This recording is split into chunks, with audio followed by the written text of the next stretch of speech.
Hello, welcome. Thank you for joining us on this edition of News 2. I'm Sandra Gumansing. Topping our newscast, things got a little heated on Tuesday evening at the Senate.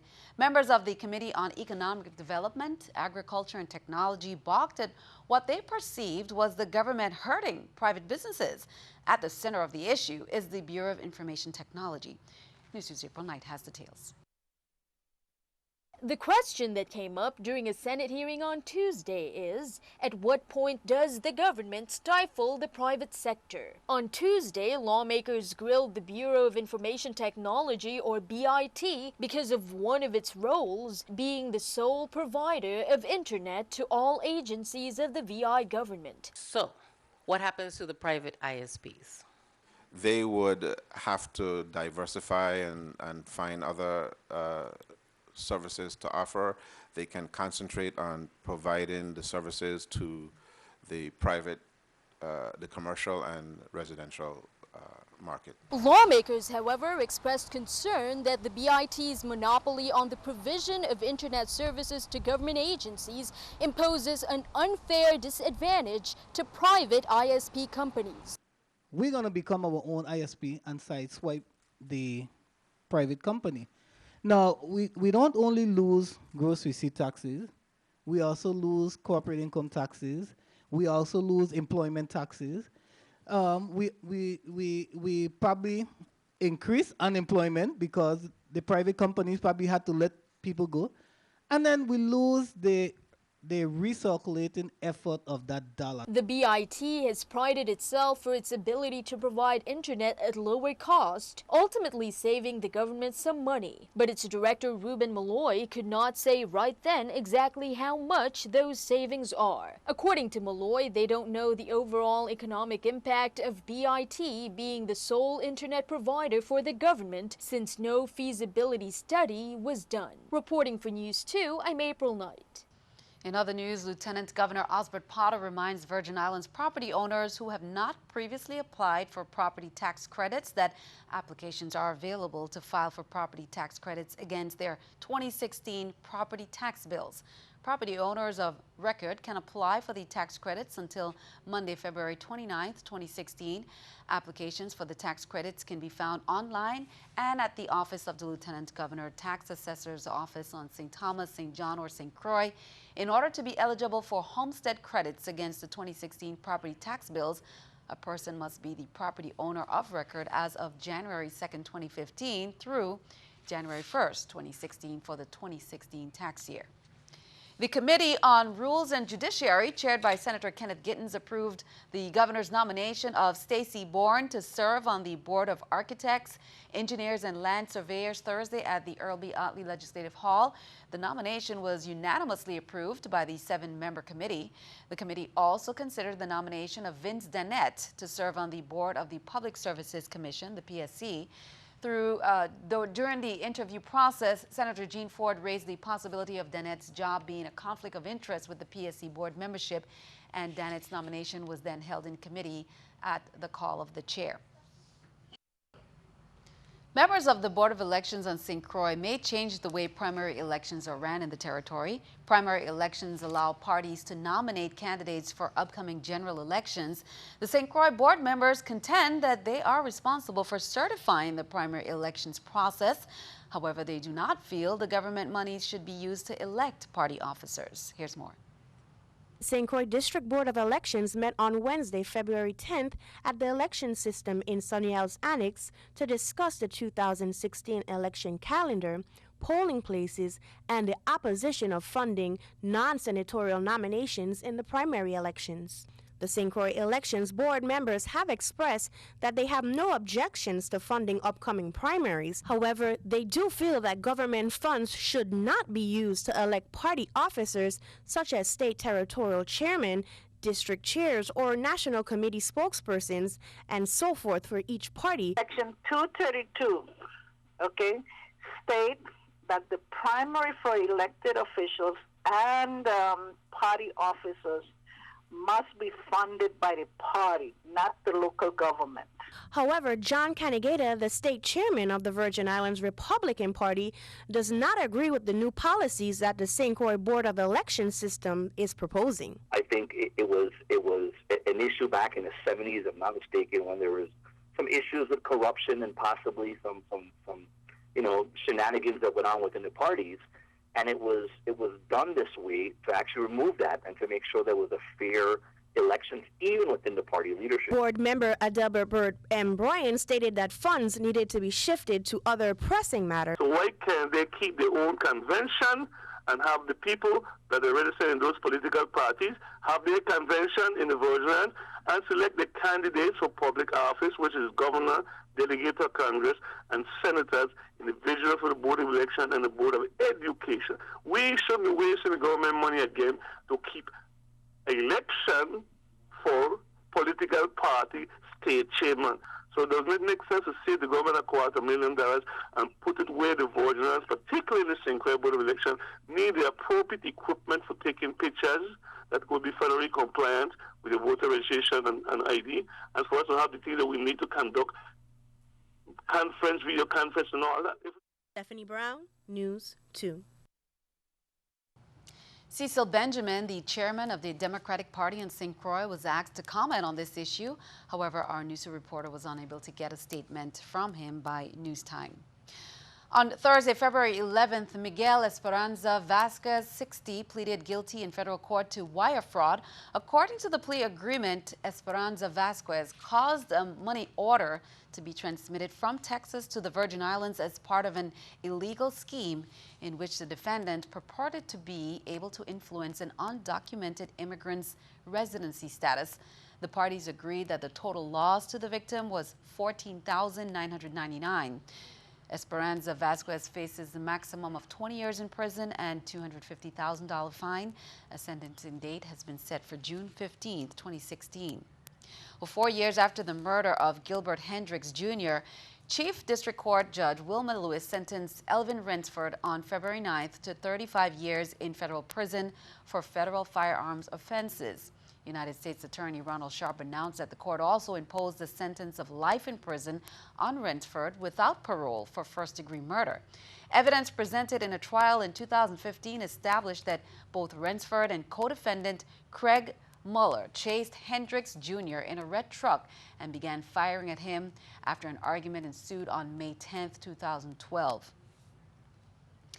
In some sad news, the Virgin Islands has lost a beloved local personality. Veteran broadcaster Leo Morone passed away last week Friday in Tampa, Florida.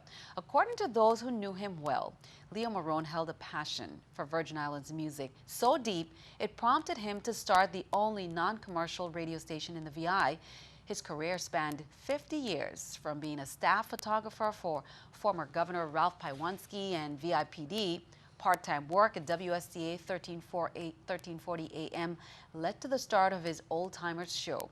He also worked at WVWI Radio 1000 AM, and in the 1970s he started his own radio station with a goal to teach children about radio. Local leaders extend their condolences. Senator Myron Jackson called Leo Morone a true icon of culture and radio. Senator Jeanette Millen Young called him an eyewitness to history and a powerful presence in the life of the Virgin Islands community. All condolences to Leo Morone's family and friends, and I too want to say condolences to the family. He was one of my mentors in radio and television. And keeping our eye on the economy, let's take a look at the numbers at the New York Stock Exchange with our stock market watch. As you can see, everything down. The Dow down 254, NASDAQ 16, S&P 500 also down at 22. Coming up on News 2, are there enough flights or ferry transportation for those headed to the Big Island this weekend for the Ag Fair? Plus, time for a Black History quiz. Who is known as the father of Black history? The answer coming up.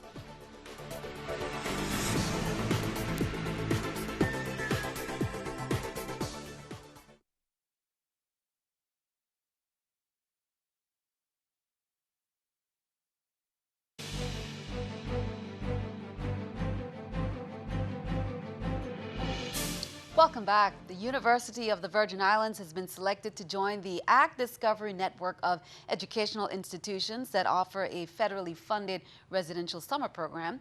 This network will introduce middle and high school students to the world of agricultural science. Opportunity was made possible by an agreement between the Cooperative Extension Services and the United States Department of Agriculture's Animal and Plant Health Inspection Service to cooperatively fund the two-week camp. The program will take place from August 1st to 13th. Applications for Ag Discovery can be downloaded from the USDA APHIS website. The 45th Annual Agricultural and Food Fair, meanwhile, on St. Croix, will be occurring this President's Day weekend. The event will feature a pasteles food demonstrations on Saturday, February 13th at 2:30, and on Sunday, February 14th, starting at 1:30 p.m. Demonstrations will include Lenten potato patties, tisane, and authentic red pea soup. On Monday, February 15, beginning at 11, presenters will demonstrate how to make cassava and surprise ice cream. On all 3 days of the fair, cultural activities such as storytelling, scrap rug demonstration, basket weaving, and loom demonstrations will occur. The Agricultural and Food Fair's theme this year is entitled From Brown to Green. Farmers throughout the entire territory, suffered losses from a massive drought in the summer of 2015, and the Virgin Islands Agriculture Department expressed that they were so pleased that farmers were still able to participate in this year's event to showcase their produce and livestock. Well, here's a lucky break for those who want to go to the St. Croix Agricultural Fair but could not book flights because of high traffic. The largest inter-island carrier in the territory has added a few more flights to accommodate the usually large Ag Fair attendance. News 2's April Knight has details. Every year, thousands of people flock to the St. Croix Agri-Fest, and every year, those from off-island encounter the same problem, not enough flights. So one lawmaker, Senator Kenneth Gittens, called for an increase in flights from seaborne airlines. The agricultural fair has been a great part of our inter-island relationships for families and friends. You know, and not being able to attend is just a hardship on a lot of us. The airline responded, adding flights totaling 60 more seats to St. Croix. It's based on crew availability, it's based on staffing, and of course that we have aircraft available. My operations department is working on this throughout the week. And yesterday, they gave me the green light. Since Saturday, the first day of the Agri-Fest, is the most popular day, Seabourn added 4 additional Saturday morning flights to St. Croix from its downtown seaplane terminal on St. Thomas. Travelers can get seats for $129 a pop. Friday flights to St. Croix, however, for those who might want to go a day earlier, are also fully booked. Cape Air, meanwhile, still had flights available on its online booking site from St. Thomas to St. Croix as of Thursday morning, but you'd still have to travel Friday. Only evening flights are available on Saturday. According to Gittens, the same problem will come up during the St. Thomas Carnival, and he hopes that then airlines will also step up to the increase in traffic. Reporting for News 2, I'm April Knight. The Virgin Islands Department of Health released new updates informing residents in the territory, especially pregnant women, to abstain from sex momentarily or to be sure to use a condom during sexual activity. The department's press release indicated that women residing in areas with ongoing Zika virus transmission should get tested for the Zika virus as initiation of prenatal care with follow-up testing during their mid-second trimester.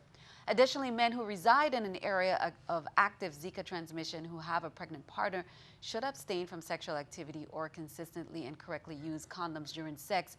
For more information about the Zika virus, you can get some information at the Ag Fair itself. There will be a booth. Or for questions, you can call the Department of Health Emergency Operations Center at 340-718-1311, extension 6205. Well, as we continue our Children's Dental Health Awareness recognition, dentists talk more about the importance of those visits and what they check for. Here's more. Unless you're in pain, we treat the pain first. We try to do a full set of x-rays, examine your whole mouth, diagnose any problems. We look for cavities. We do oral cancer screening. We look for anything on the tissue that's abnormal. And we look at the overall health of your oral cavity. So it's not just fill and pull anymore. It's a lot more trying to save teeth. The oral cavity is the gateway to your body. We know from research that there are links to other systemic diseases that could be caused or linked to the oral cavity. Labor Commissioner Catherine Hendry Esquire announces that the Department of Labor is now accepting applications for the Labor Investing for Tomorrow, the LIFT program, the summer internship program. Now in its 27th year, the LIFT program continues to provide college, juniors, seniors, and graduate students with meaningful work internship experience in their chosen career field. Interns can gain college credits, acquire hands-on training, and the opportunity to network with professionals in their respective careers. LIFT interns will be paid. Interns must presently be a college junior, senior, or graduate student, must have a minimum GPA of 2.8 on a 4 scale, and must be between the ages of 18 to 25. You can apply online. Application deadline is March 25th, 2016. You can call the Department of Labor for more information. Now for a moment in Black history, we take a look at a man known as the father of Black history, Carter G. Woodson. He was the son of former slaves and understood how important gaining a proper education is when striving to secure and make the most out of one's divine right of freedom. Although he did not begin his formal education until he was 20 years old, his dedication to study enabled him to earn a high school diploma in West Virginia and bachelor and master's degrees from the University of Chicago in just a few years. In 1912, Woodson became the second African American to earn a PhD at Harvard University. Recognizing the lack of information on the accomplishments of blacks in 1915, Dr. Woodson founded the Association for the Study of Negro Life and History, now called the Association for the Study of African American Life and History. Well, with some major prizes, including first prize of $175,000, did you purchase a sheet? The numbers were drawn earlier today. Time to check your winning VI Lottery ticket numbers.